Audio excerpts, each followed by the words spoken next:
have the pleasure of inviting teachers, development, Sylvia, Lavin, UMass architecture, and also my college architectural studies. This is an endowed lecture in commemorating Bruce and has been granted to us by the College of Humanities and Fine Arts.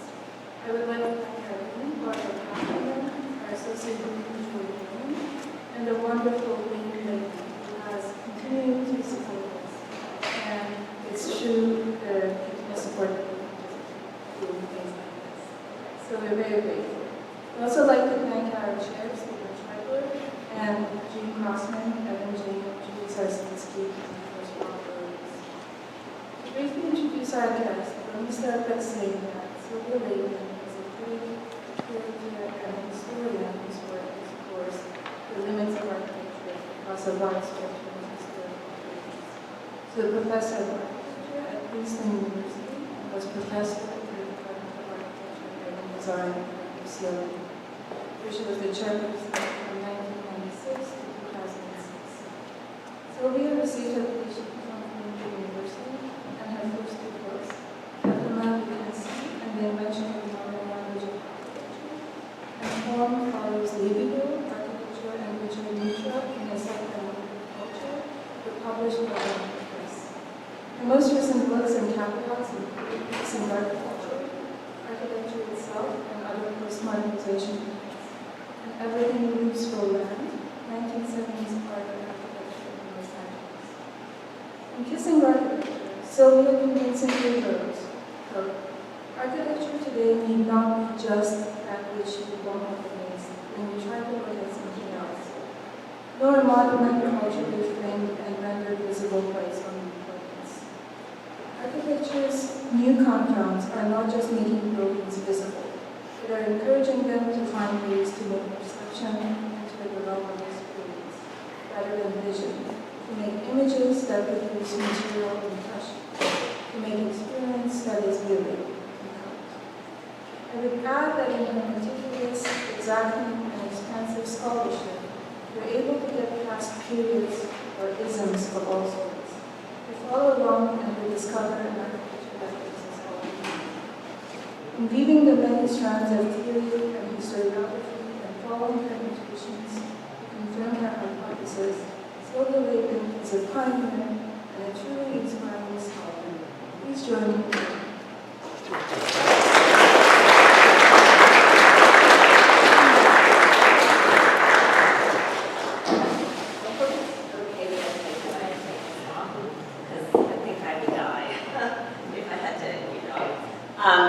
I'm super happy to be here. I'm really happy to work up in person. The weather is on our side today. It's really a spectacular place to be. And I didn't know, I've never been here before, and I really just didn't know that I would be interested in the history of the future on the campus, which is quite a wonderful place to be. So I'd like to thank Harry. Oh, there you are. Who has been so gracious and dismissive and helpful, just an ideal host, and I'm really happy for this chance to meet you. Okay, sound level okay? Because I was having a little bit of trouble hearing. Okay.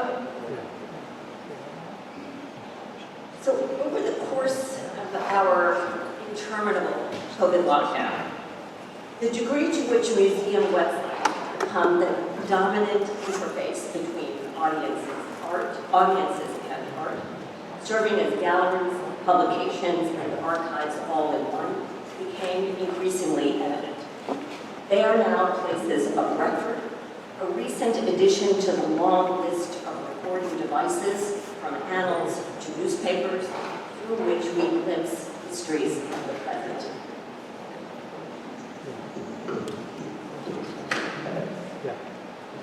Like previous formats, these websites are constantly updated. But unlike their analog antecedents, such documents hide the traces of these revisions within what appears to be an infinitely expandable system of digital storage. Websites developed for museums whose institutional expertise lies precisely in shaping collective memory through the organization of the visual field, are especially effective in this endeavor. And for architecture, a discipline that has attracted the attention of relatively few collecting institutions, the record produced by the Museum of Modern Art maintains particular authority. On this site, we learn many things. The one I point your attention to is that there are 55 works by Cedric Price online. Just to give you some context, this is as opposed to 1,811 works by Mies van der Rohe and only 29 by Marcel Royer. And we learned that Price, a British architect who started his practice in 1960, is best known for his interest in cybernetics and flexible space, interests that converged most famously in the unbuilt Fun Palace, a proposal for a media machine as much as for a building that staged and itself performed the dynamic actions undergirding the information environment. We also learned something of the historiography that shapes this view of Price as a proleptic media cyberneticist, with almost no attention to his work during the period of the Fun Palace, and a significant uptick in interest during the past 10 years. This series of exhibitions that you see sort of accelerating in number culminates in the inclusion of almost all of those 55 online works in the exhibition Thinking Machines, Art and Design in the Computer Age, in which Price's project, Generator, takes center stage in a history of architecture driven by technological development. According to this narrative, digital informatics superseded industrial.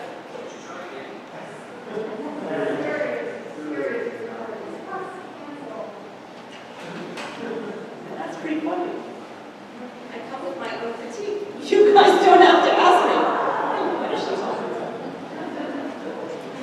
about? Okay. Design in the computer age, in which architecture takes center stage in a history of architecture driven by technological development. According to this narrative, digital informatics superseded industrial standardization, creating new productive logics that, like the websites of today, are fluid rather than fixed, spatial rather than linear, and hence environmental, responsive, and adaptive. Price was, of course, not alone in these interests. In fact, they were already, by the 1960s, becoming as ubiquitous as computing itself has since become, from the Japanese metabolists who reimagined architecture as having the capacity to take in information about shifting patterns of use and deploy it to reorganize a building on the so-called cellular level, to also so-called radical architects, radical Italian architects who wanted to speed architecture up to the pace of fashion. This is a clothing store in Milan that was, amongst other things, associated with a nightclub. But you see the shopper is working on a computer console and she pushes the buttons of the things that she wants to see, and these acrylic tubes come down, and I don't know how it didn't work, but the idea was that sometimes she would stand there like this and it would come down and create a kind of totally active reorganizing environment. To even corporate architects like Anthony Lumsden conceived a building form as appropriately determined by what he called environmental fit, a design process he described as unfolding the way a plant grows, taking in information about sun and slant and water, and calculating that data into an intelligent form. So I am interested in Generator precisely because, despite being unoriginal in every one of these broad strokes, it has nevertheless secured a leading position in an emerging canon of techno-environmental architectural projects, and I would like to understand why. So just what was generated? So according to Price, I'm reading here, it was to be, unquote, a forest facility for 1 to 100 users. Architecture is used as an aid to the exhibition of one's interests.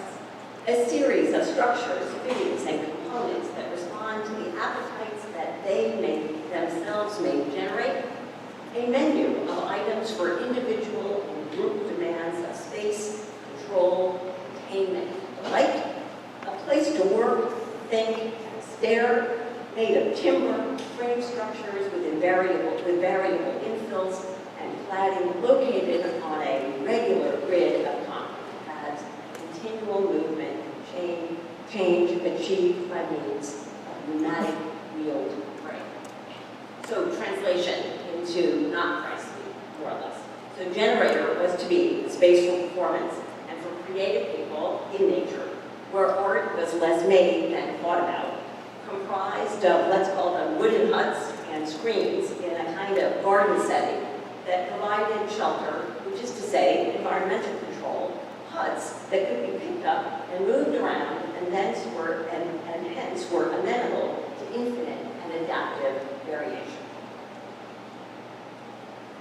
The cubes, some with plumbing, some with air conditioning, were to sit on a grid of concrete pads that were fixed, while the cubes could be moved in response to a series of variables. In this particular drawing, the controlling variable is the sun. The gesticulating human reveals the way in which the operation was conceived, like the Fun Palace, not only to enable performance.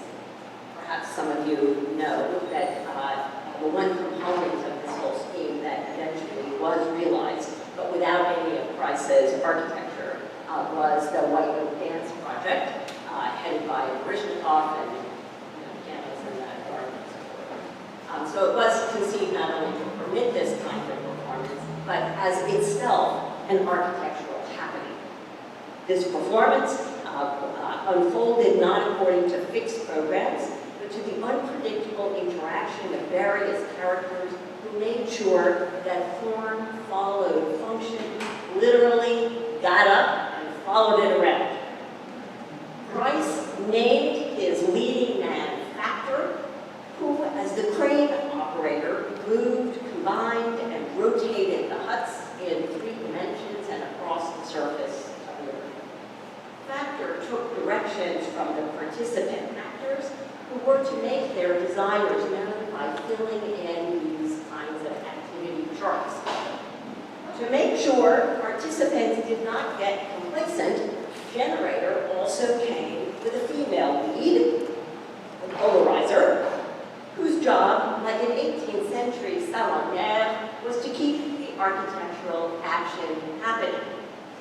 Both characters, by the way, Factor and polarizer, were real people.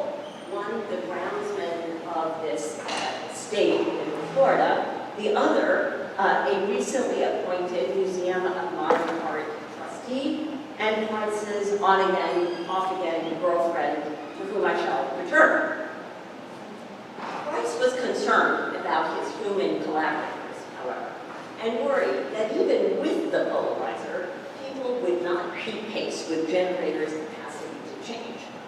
As a result, he asked John and Julia Fraser, architects who had recently established the Ulster Center for Computer-Aided Design, to serve as computational consultants and to develop a system that would recognize when Generator had become boring and redesign it accordingly. To be frank, at least to me, it's a bit unclear if the problem Price anticipated was that Generator would become boring to humans, or if Generator would itself become bored by humans. The provocation code was embedded in the chip that both processed incoming data and also produced drawings of the new configuration that, unlike typical architectural perspectives, could also be animated. Everything, in other words, was in motion, from the sun to the program, to the cubes, to the drawings, and the feedback among these dynamic flows of energy generated not a building per se, but a techno-environment and the so-called first intelligent building. Perhaps the most significant shift triggered by all this action, however, was not the application of novel computational procedures, but a change in architectural activity. For, according to Price, Generator was less designed than it was itself the producer of a new character, what he called the perpetual architect.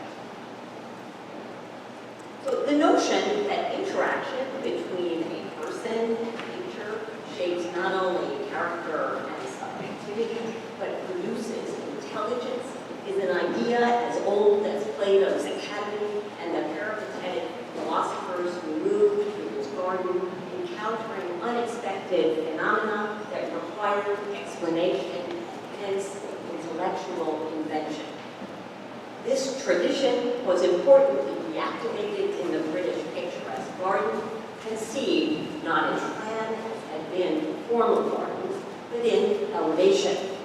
Vertically disposed elements like trees and rustic huts were deployed along meandering paths, acting as magnets, bringing viewers, most of them British landowners who had recently expanded their estates through enclosure and so-called improvement along, so that they could take private comfort, now conceived as interiorized subjectivity, when assuming their theoretically rightful place as masters of the land, now conceived as private property.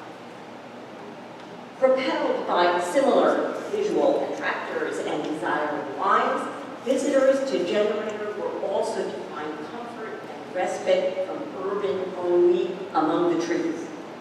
The pseudo-naturalism of the 18th century picturesque worked in tandem with theories of architecture that reduced buildings to the barest minimal articulation, a few wooded posts and a roof, that seemed to spring naturally from the ground in full architectural formation.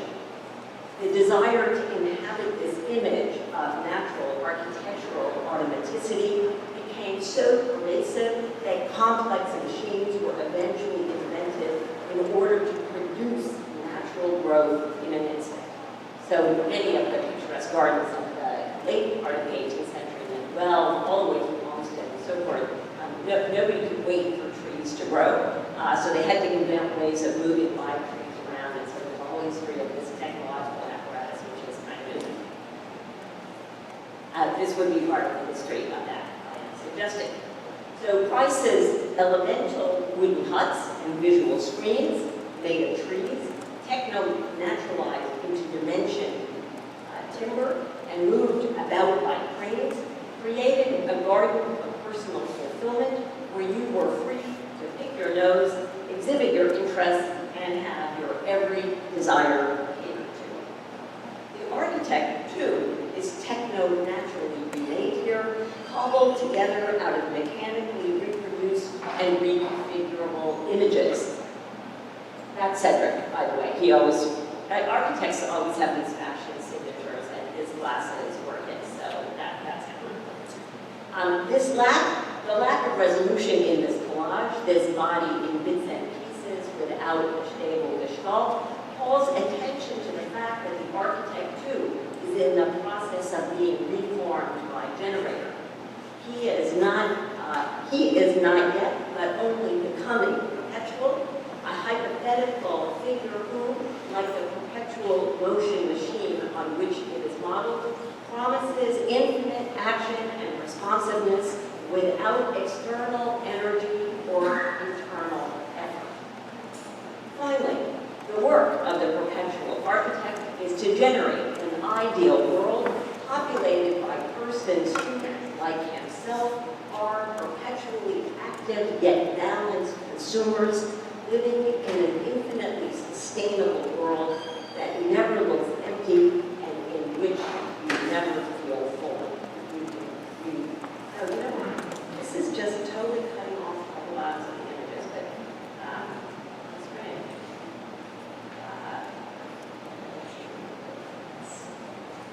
Okay, what exactly, however, is being consumed in this perfect world? So in the case of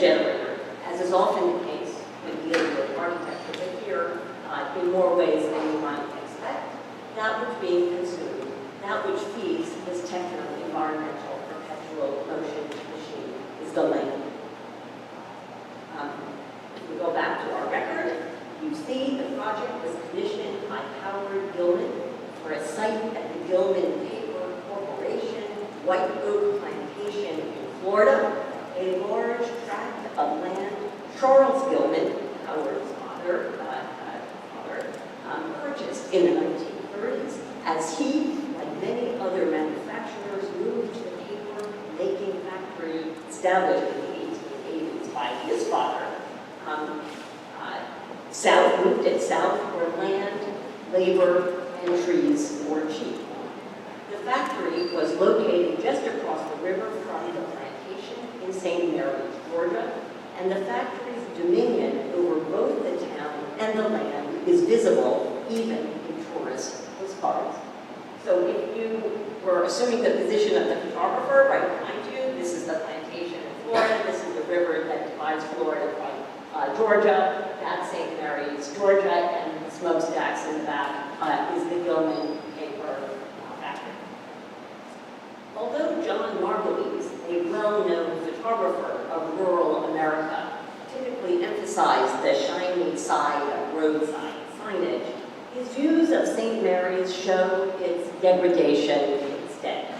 In fact, by the time Margulies was there, the Gilman factory had decimated local life. As a fisherman told an interviewer, take a crab and throw him in the river, you know what he'll do? Number one, he'll crawl right out, and number two, he'll die. The air was worse, poisoned, according to one visitor. I quote this description. When the wind brings down plumes of caustic smoke, walls and windows are not enough. Gilman smoke seeped into one man's garage and ate away the chrome window frames on his car. This same smoke settles on all the houses in town and enters all the lungs. Parents report that they often cannot see their children playing across the yard for the air is too opaque. The land has a long history of exploitation.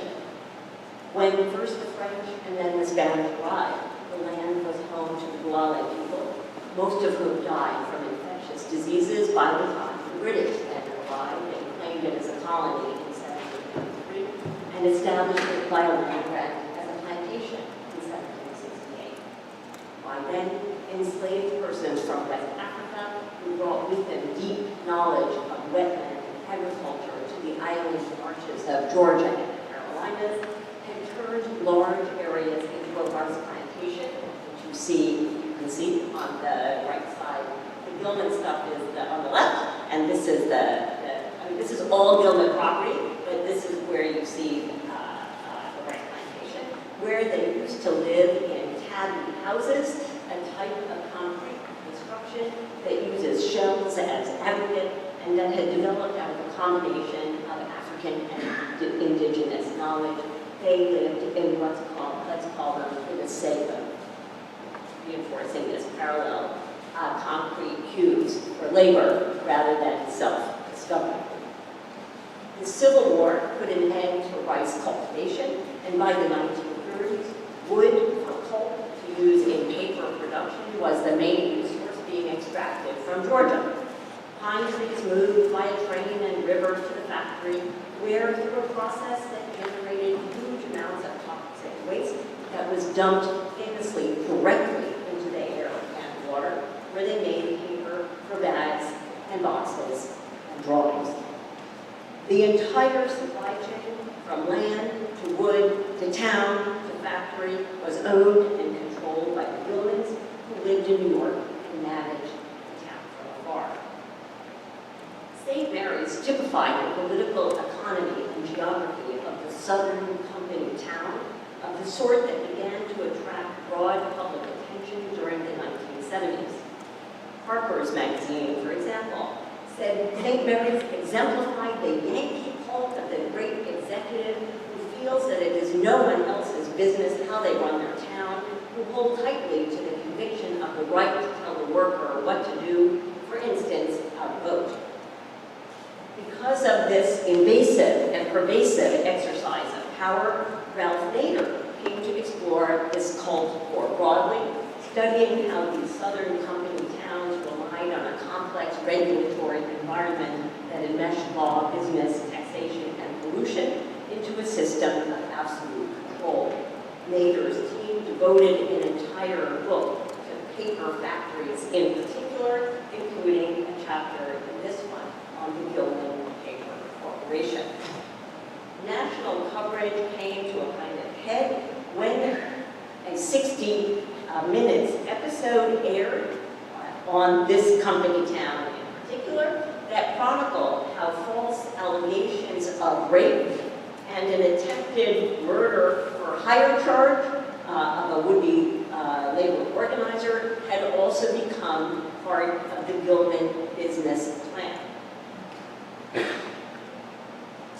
Despite this widely available, so to put it mildly, widely available information, and despite Price's typically pro-labor, left-leaning, and critical perspective, Price, too, seems to have been somewhat ensnared in the Yankee cult of the great executive. His view of the Gilman factory, these are photographs of the Gilman factory that are in Price's archive, are literally torn straight out of the Gilman Company brochure. A view shaped by the long history of heroic images of modern machinery recorded in photographs like this one, photographs that Howard Gilman, Price's patron and the grandson of the man who founded the company, as a long story there, photographs that Gilman collected in large numbers in consultation with the polarizer and her friends at the Museum of Modern Art. Howard Gilman collected many things, including wild animals and architectural works on paper that eventually found their way via Jacobson to the Museum of Modern Art. You see them exhibited in one of those exhibitions that I showed you before, where many of the generator projects are now online on a website that has tidied up this complex history with the simple and expedient erasure of the word plantation. There is no such place as White Oak, Florida. There is only a place called White Oak Plantation in Florida. So, to recap, these drawings are made on paper for structures made of wood to be sited on land where wood was turned into paper, that was turned into wealth, that was exported to New York, where it became stored as culture in the Museum of Modern Art. And they describe together a supply chain and a disjunctive geography of wealth in which trees growing in the rural South reappear in the metropolitan North as images of flow. I love this drawing that he made. I mean, it's a really incredible, one of his only super meticulous on vellum, you know, we never do things like this, and yet there it is. It's kind of enough. A flow. This is more typical here. If you're noticing, you're looking at Midtown Manhattan in one eye and the Gilman plantation in the other. A flow that is simultaneously exposed and enabled by the perpetual architect. Since it is my contention that it is the way in which Generator exposes the relationship between the land and architecture as it was configured in the United States during the 1970s, rather than computation as such, that explains the project's new historiographical prominence, I will spend the rest of my time with you on this question of how to understand architecture and the earth in the early days of the digital era. You see the rice plantations in the back. You see some leftover forest, and you see parts of the gardens. Okay. So typically, architects begin their work making a plan, which is also, technically speaking, a horizontal cut for a building that is more or less isomorphic surface of the earth. To make a plan then is to work the land. Headboard, still a relatively new technology by the time Price sketched the plan of Generator on it, was only patented in 1962, if you're interested. is a device for organizing disparate things as they move across a uniform surface. Which is to say that this plan is a plan, but is also a model of how generator was to operate as a machine for organizing the movement of cubes and people across the land. The drawing, the actual lines there on the pegboard, although partially ruled, you can see that some of that we use a ruler. It's mostly rough and informal, suggesting an uneasy compromise between the orderliness of the grid and the tools, a grid of trees on a plantation, the grid of chips and motherboards, and the disordering of that relentless rationality by the unexpected actions of human behavior. Assessing the relative benefits of standardization versus autonomous decision-making within the context of U.S. labor had become a central feature of post-war theories of work, and was particularly prominent in the writings of business, who is now business management guru. This is the word that he gets called guru, Peter Drucker. In order to call attention to how information, both as tool and as product, had fundamentally altered post-industrial work, Drucker coined the term knowledge worker. Increasing the productivity of knowledge workers was, in Drucker's view, the most important task for managers whose job was no longer the simple task of laying out an assembly line, but of creating conditions in which workers were free to recognize new information and recirculate it as value. Drucker's theory of knowledge work and its centrality in what he eventually called post-capitalist society was so pervasive that Price encountered it on his first trip to Georgia on the wall of the president of Atlanta's Labor Council. Slightly misquoted, but good.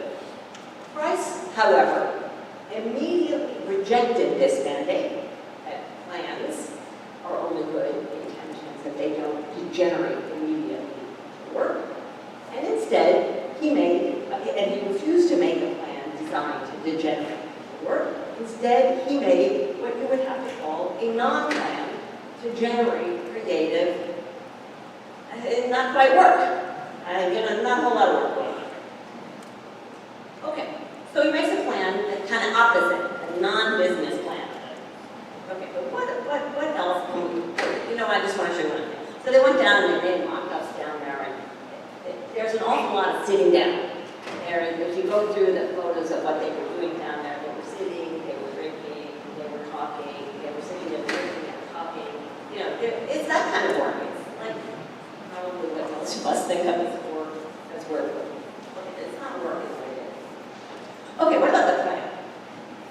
The plan itself. What other kinds of work does the plan do? At first it would seem not very much, or at least not very much more than the very bare minimum. 3 lines of water and 3 trees describe the land. A rectangle defines the building site. A curved path tracks movement, and the cube establishes shelter. But the very simplicity of the plan calls attention to all that which had to be excluded in order to enable this level of abstraction. The site plan, as opposed to the plan, reveals that generators' boundaries were not as self-evident as the plan suggests, but were troubled by all kinds of things. Some trees inside, some trees outside. African bison. Where do you put the African bison? Kind of hard. In this case, definitely. And by what Price calls slave ruins up at the top, and bothies, a Scottish term for peasant home. These traces of those who had worked the land beforehand sit ambiguously right atop the line that divides architecture from non-architecture. These are the ruins of those buildings that are on that site. The photograph that I showed you before was from about 10 miles away, but these are the ones that were right there. Okay, so this ambiguity about what belonged to the architectural situation persisted as Price developed a plan.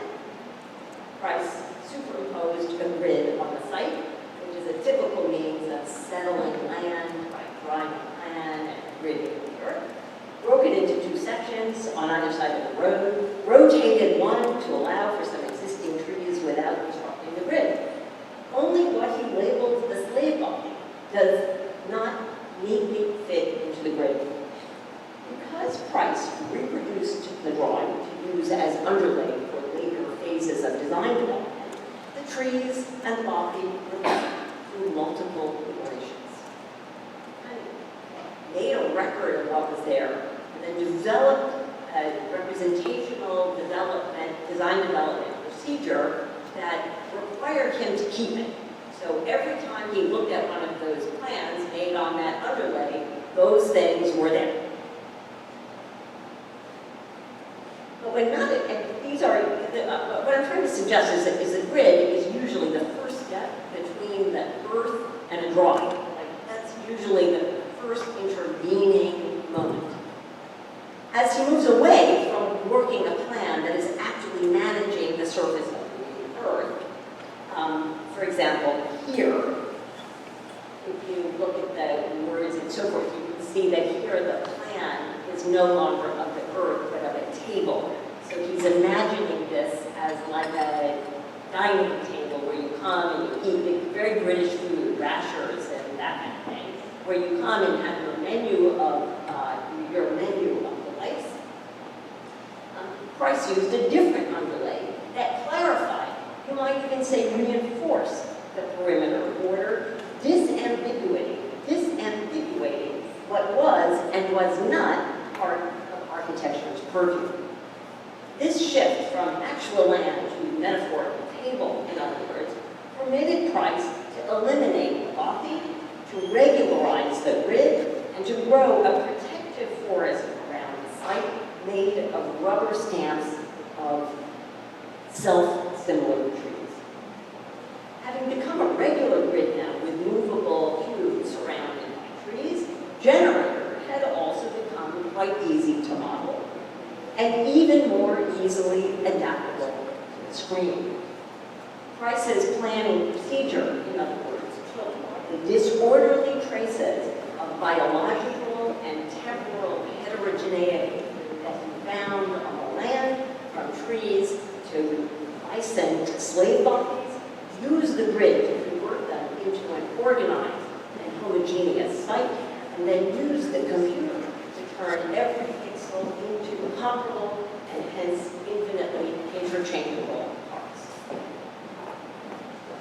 While modern architects were taught to begin with a plan, it has been argued, thinking of Lavin, I don't know if you guys have read his famous, he wrote an important essay on Clara, where he really attacks architects for thinking a plan, and he thinks the good guys, which in this case is Sarah, have to work in elevation, thinking about that. So he argued that modern architects were taught to begin with a plan. Critics of this position, the controlling and surveillance view that such an aspect is possible, critics like Price prefer to work in elevation and in ways that emphasize parallels, or how the movements of the upright peripatetic meander interact with and alter the frontal view. Price, in fact, meandered all over the site, moving around on foot, in cars, atop a crane, using a Polaroid camera to burrow what he called visual cones through the vegetation. Sometimes he applied dot stickers directly to the Polaroid surface to represent these cones that were to be made in actuality. So this is an abstraction of what he meant. What he actually meant was to put screens out, these visual fields, and to put holes in them, as you see here propped up on site. The screens set in the landscape function as, in effect, pinhole cameras that, like the fluorescent dots, call attention to the view. The view, again, of post-industrial work, like the work of the architect, that involves observing and taking pictures and drawing and apparently a lot of nose picking. I just want to compare the problem of the visual cone. You know, this was a period in which many holes were cut through buildings and operated in their particular ways. And just to kind of make a contrast between a view of post-industrial work and a view of work, you might just think of this. Okay, Price's method for working in elevation was, like his planning process, also based on iteration. A photo is taken, a Xerox is made, and design happens directly on the image, sometimes with stickers or with adding additional drawing, as if the paper was a screen on which design elements could be added or taken away or rearranged. These drawings were not made using the tools or techniques associated with architects working in the 1970s, like Prismacolor pencils and yellow tracing paper or axometric projection, but rather using the tools of office workers who move paper around, Xerox machines, stamps, stickers, and computers. In fact, I'm suggesting that generator was not really a garden, but it was an office for knowledge workers in the creative post-industrial economy. He would have known, Price would have known what this office landscape, what it needed and how it operated, because it had already clearly been defined, maybe most particularly by Robert Probst, in his Action Office System for Urban Miller. Probst argued that paperwork, which we know from Drucker, paperwork is information, and that's where all the money comes from, it's on the paperwork. Probst argued that paperwork was a repository of potential information that needed to be put in circulation in order to increase its value. So he was super anxious about people taking paper and putting it in garbage cans or putting it in filing cabinets because there it died. And he had this fantasy that what was somebody's leftover bill might be seen by somebody else and turned into something of value. So he redesigned the office by eliminating fixed walls and doors to keep paper flowing across desks, up on screens made out of interchangeable parts, and furniture on wheels, so everything is moving around, essentially to make a kind of machine that keeps all of this moving around. This was a spatial model of work based on the idea that the right techno-environmental system would turn the office into a space where new knowledge and therefore value was created. Probst, like Drucker, focused on the office manager and developed tools specifically for him. By using cameras, paper, and computers, the manager would be able to simulate the impact of different communication event scenarios and hence maximize creative output. Even templates were offered to managers so that the full graphic system needed to design an action office could be deployed by someone who drew without any expertise in drawing, just as Price did when he drew using stamps, Xeroxes, and stickers.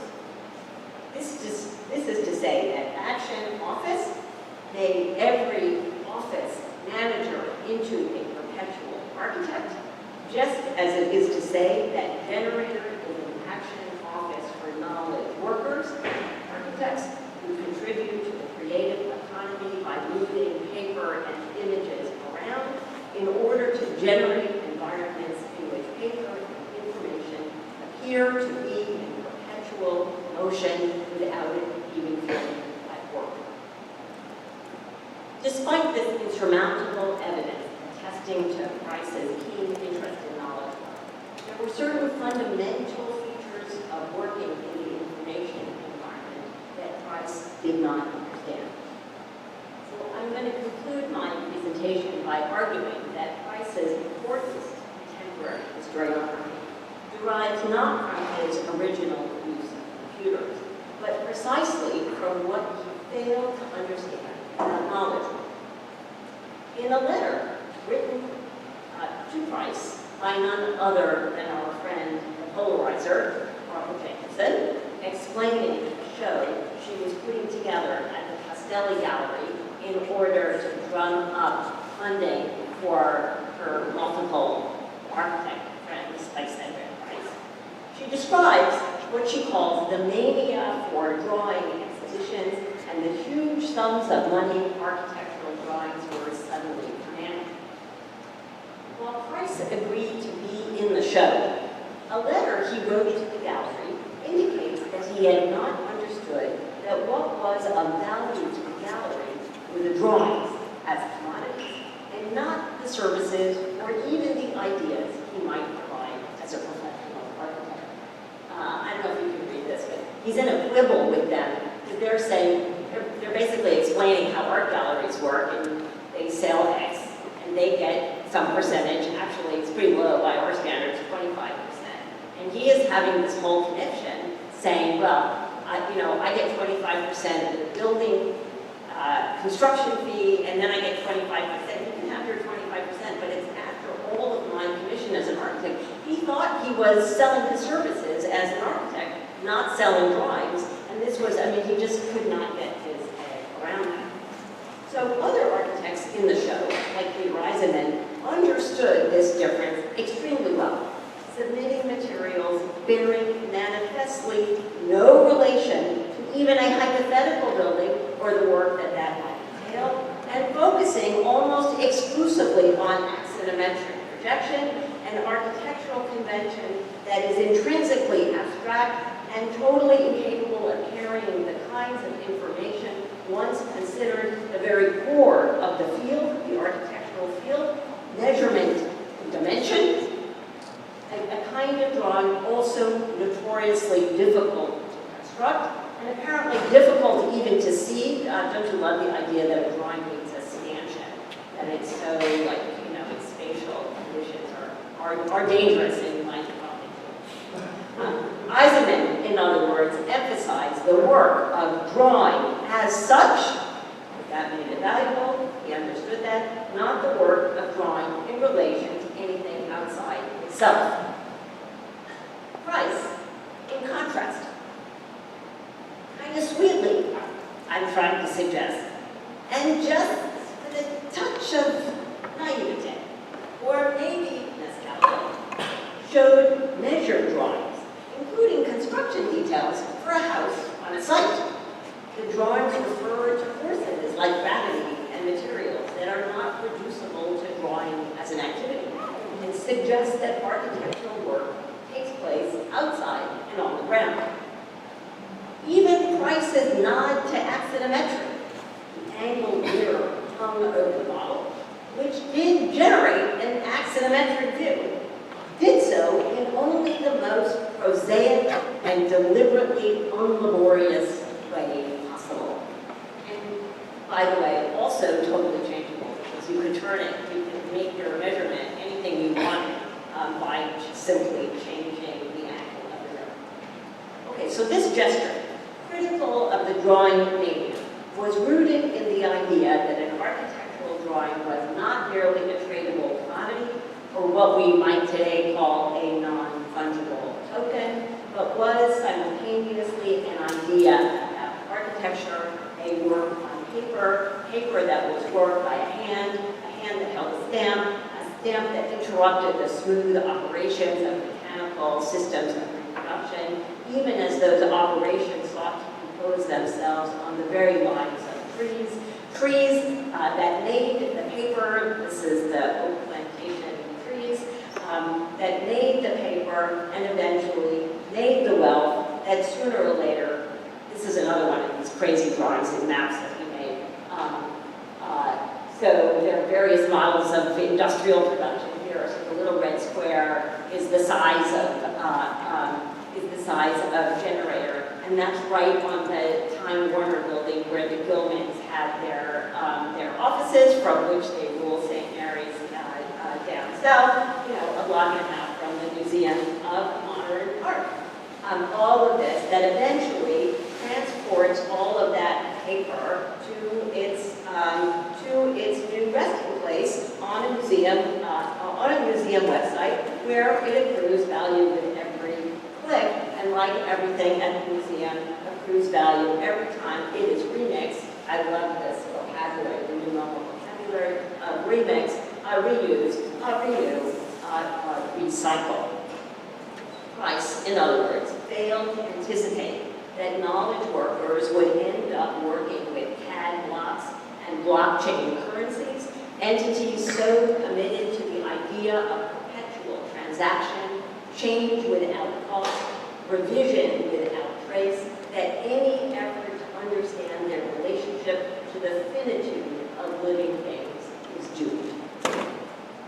Price may have been overly willing to work with the cult of the Northern Executive. This is the Gilman offices in New York. He may have been too willing to see this tree, this is their corporate brochure, as just a tree, instead of as an element in what Drucker called the cost chain that linked enslaved labor to toxic waste to a museum's collection. He may not have considered that turning a tree into dimensioned lumber wastes half of that tree, and may have failed to reckon with just how much energy must be expended to move building elements around even once, much less in perpetuity. But his failure to understand, to fully understand the knowledge economy is actually what makes it possible, say, for us today, now to unravel the chain and to be reminded of the link between architectural work and the land on which it continues to depend. Thank you.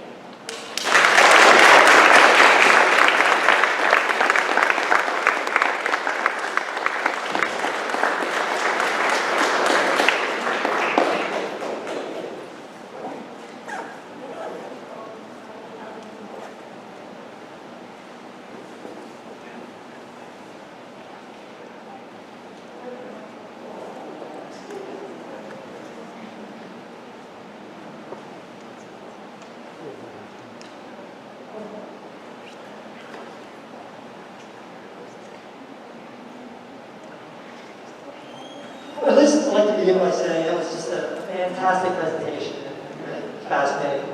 I would love to dive in on the relationship between Eisenman and his build work, but maybe my question's a little bit more simplistic than that. I'm kind of interested in the relationship between Gilman and Price.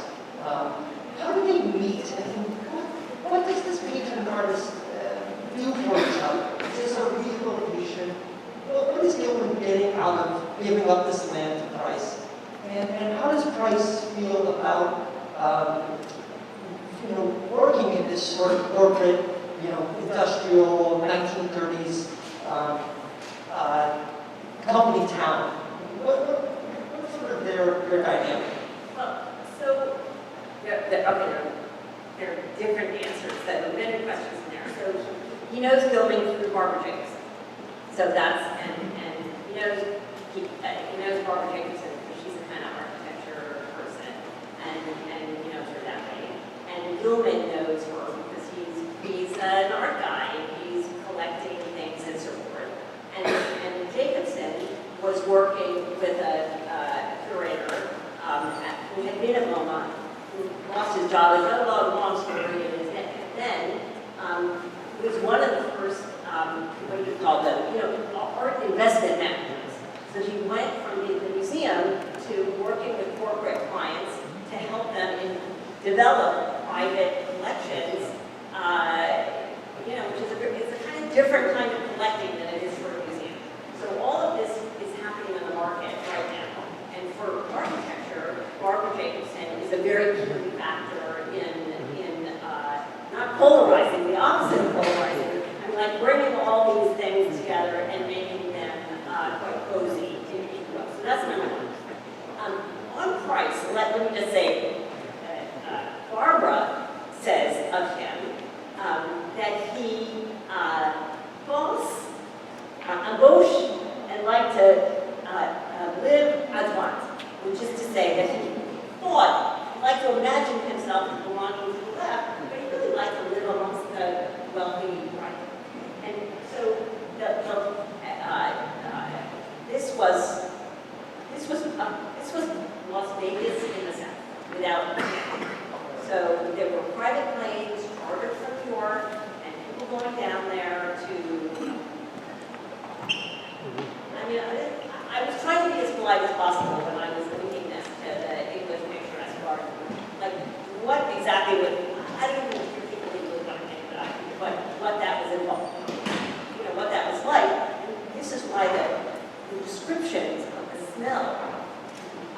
it's so astonishing because there was no possibility of having the same.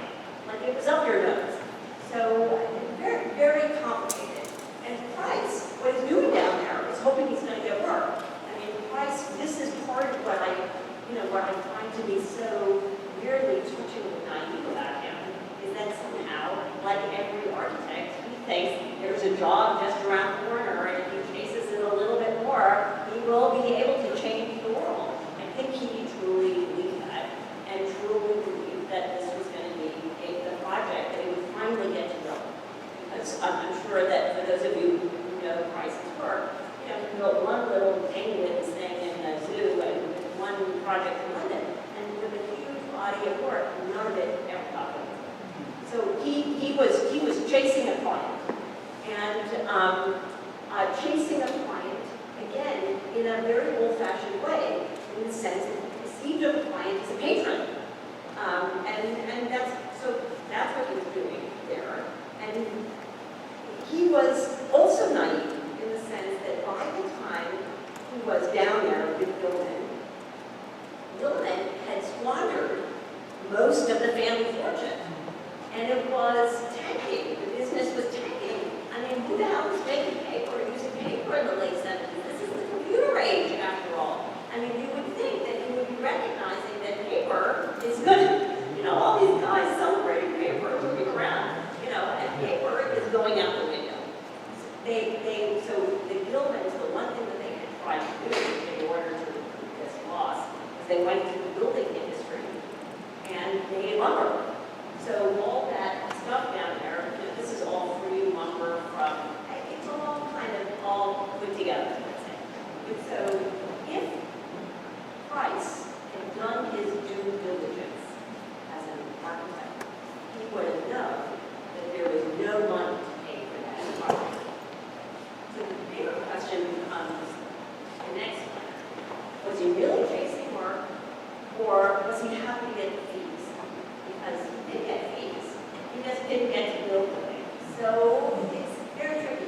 There's a funny story about the Frank Gehry Lewis house, which also is a story of computation, famously the first Gehry project that was elaborately done in computation, and was worked on for a very long time, very, very long time, very, very long time. And Gehry is also known for having this complex fee structure in which he gets architect's fees and artist fees. Anyway, there's a lot of money that went from a billionaire to Gehry. And when asked, Lewis, the patron, when asked, don't you feel like you were ripped off, that you gave this guy like billions of dollars in fees? Isn't that too much? So his answer was, are you crazy? I got the Lewis house. It's called the Lewis house. I have the Lewis house. All you people in architecture are always telling me it's the concept that counts. I got the Lewis house, and it didn't cost me $80 million, which is what it would have cost me to build it. So he's very happy. He thinks he saved $75 million. Billionaires like to save money. And anyway, it's just the whole relationship between the client and the architect and what is being exchanged and what is of value is under tremendous reorganization in this period. So it's a little easy for me to point fingers, and but it's particularly surprising to see it. It's not that it's surprising to see it in Price. It's surprising for me not to see it in any of the literature. So, bazillion scholars working on producing huge amounts of work on Price, and just somehow MoPA's erasure of the word plantation has been completely accepted by everybody, and along with the erasure of that word, many things get erased. I think also some pretty interesting things about Price, what he was doing, what he understood. I think the way he actually worked with paper and stamps and dots, and it's kind of amazing and interesting, in part because it isn't like what all the other drawings in the show. It's a very long-winded answer.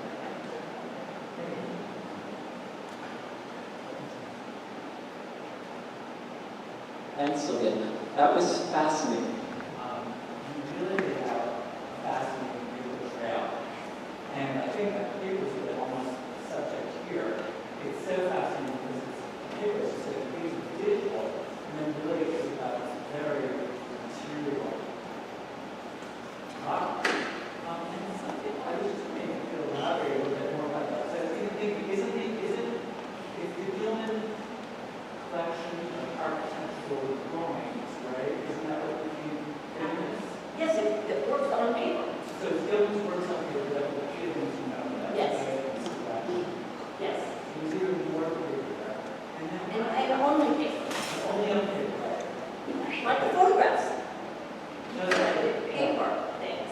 also photograph collection, Jesus. Yes. So he's best known for the photography collection, which was given to the Met, and is now located in the Gilman Gallery at the Met. And we're all intrigued by partnerships as polarized. You can elaborate on that a little bit. But I kind of remember hearing about partnerships in this project. But there was also an aspect of it where she's writing letters or something, right? There's letters that were being sent down there with instructions, and she was kind of like running the show of sending letters like with instructions. That was an aspect of the mission. Can you think about that? Well, yeah, so they were definitely trying to figure out how to do a lot of this from New York. You know, so how to have her do her job as polarizer without having that. But some of those photographs of her, she's down there. So they all go down there and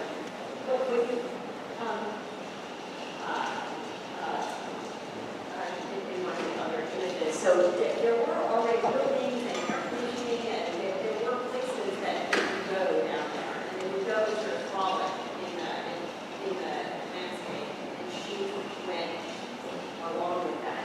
The paperwork about what to do is really more all of those charts. I think the most important aspect, the most important mediation between the overall composition and the activities are the filling of the charts, of which she filled out some. So since nothing ever happened down there, there would have been no reason for her to actually be communicating any, he was imagining information like, well, we need 3 cubes over here, and they need to be organized in this way, because today we're going to do a play, and we need to have an audience, and then tomorrow we need one over here and one over here, because I need to do a limited line study because I'm going to be reading a book. So there was no need to actually do it, because they did it. But she also collected artifacts. I think that's another thing. She actually collected artifacts. So, she has a townhouse, and look her up. Her townhouse is very well known. And she broke her leg recently, so she now has one of those, seated elevator things that take care of her down. And the only reason I'm emphasizing that is that her townhouse is multi-story floor, and every floor was designed by a different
getting into the system thinking of cybernetics, where the system of the building is modeling what people will do with it and what they will do with it in the future. And it's essentially a data village. But he's also assuming a stance of non-complete authorship over what happens to the generator, which seems to be a fun thing for an architect. So I would love to know your thoughts on both the fight for control and lack of control, and the fight for intense authorship, but also lack of authorship. Well, I guess what I would say is, you articulated the question, but those were, the issues that you raised are they were so ubiquitous that, you know, how to design participation, how to design systems that could unfold. So I'm trying to think how I would reformulate your question in order to make it specific to price, because I think that was the site that I group everybody was interested in. You know, how do you put pieces in place to organize a new, constantly adaptive, responsive environment? That's what they were all doing. And I don't think that they thought of that as non-authorship, but they thought of it as non-heroic authorship, which is, I don't think any of them wanted to kill the author in any real way. They wanted to reconfigure him. And that's where this perpetual architect, he doesn't make a non-architect. He makes an architect who is perpetually, but without any work. So you set up a system and then the computer will do it for you again and again and again and again and again. So I don't know whether that answers your question. It was, I think many architects of that period were deeply invested in the reconfiguration of the architect to try to diminish the sense of heroic mastery, but not to become anonymous. Otherwise they wouldn't be wearing core glasses and now make white. There's nothing anonymizing about that. That's like me all about me. So, it was very, they had, particularly the British in some ways, these are Vermont, London nerds, this is the time where they're imagining themselves to be part of the rock band. Not imagining themselves to be only Elvis Presley, but more like the Rolling Stones, the group. But it would be hard to think of the Rolling Stones as without an office function. I don't know if that answers your question.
I don't know.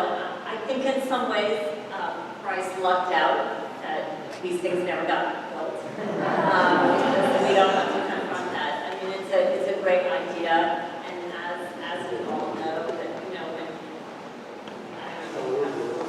you have this, you have all of these safe, time-saving devices and interesting devices, and then they take a lot of work.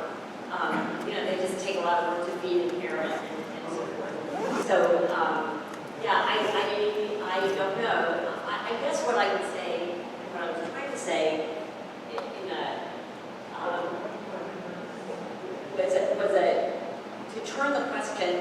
different question, because that's Bryce's question. What I was thinking about is the new questions today. How is it possible today to maintain the fantasy that it's a good idea to constantly move things around? Now we have to do a very different kind of calculation. And I would say architects have not really yet worked out new ways of thinking about temporality, how long should things last, without having short-term things be enormously wasteful. Energy with time, energy with energy with energy with energy, you know, and so that was not part of the calculation then. We could ask, why was it not part of the calculation? Because it was already very clear that those energy costs were becoming problematic. So maybe we could say that they should have been clearer.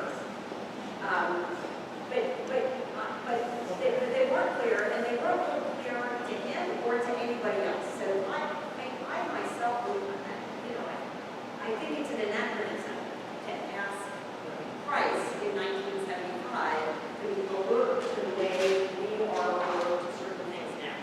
And the two things that we see him being utterly, him and all those people being utterly unalert to, is that New